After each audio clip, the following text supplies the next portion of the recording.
बिस्मिल्लाहिर्रहमानिर्रहीम। आप देख रहे हैं मेरा यूट्यूब चैनल। मैं अयाज शाह हूँ और आज़ाद कश्मीर के अवाम के लिए आज बड़ी ख़बर है, बड़ी पेशरफ्त है। इस व्लॉग को आपने आखिर तक देखना है क्योंकि इस मामले की जो बैकग्राउंड है वो भी लोगों को बतानी ज़रूरी है।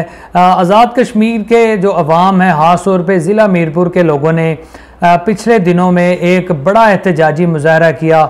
चौक शहीदा में हमने देखा है मीरपुर चैम्बर ऑफ कॉमर्स के सदर की कॉल पर, उसके अलावा अंजुमन ताजरान की सारी तंजीमें, उसके अलावा सियासी तंजीमों के कायदीन, सिविल सोसाइटी, नौजवानों की बड़ी तादाद ने जो बिजली बिल्लात में ज़ायद टैक्सेस हैं उसके हवाले से एक बड़ा एहतजाजी मुजाहरा किया। चौक शहीदा में एक जम्मे गफ़ीर था एहतजाजी मुजाहरे में, और उसके बाद मुजाहरीन ने जो है वो मार्च भी किया, जो महकमा बरक़ियात के दफातर हैं वहाँ पे धरना भी दिया। उसके बाद फिर बिम्बर में, कोटली में, रावला कोट में, बाकी इलाकों में आज़ाद कश्मीर के ये एहतजाजी मुजाहरे जो हैं वो शुरू हो गए और लोगों ने एहतजाज रिकॉर्ड कराया।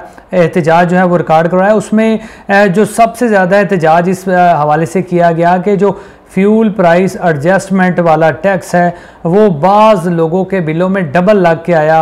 FPA जो है वो जितना बिल था उतना टैक्स लगा के लोगों को भेजा गया। लोगों ने शदीद एहतजाज किया।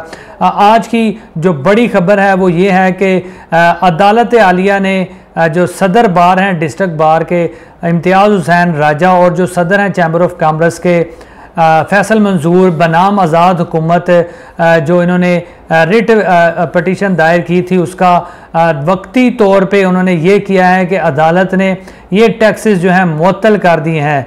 मैं आपको दोबारा बता देता हूँ कि बिजली बिल्लात के जो ज़ायद टैक्सेस हैं वो अदालत की जानिब से मुअत्तल कर दिए गए हैं।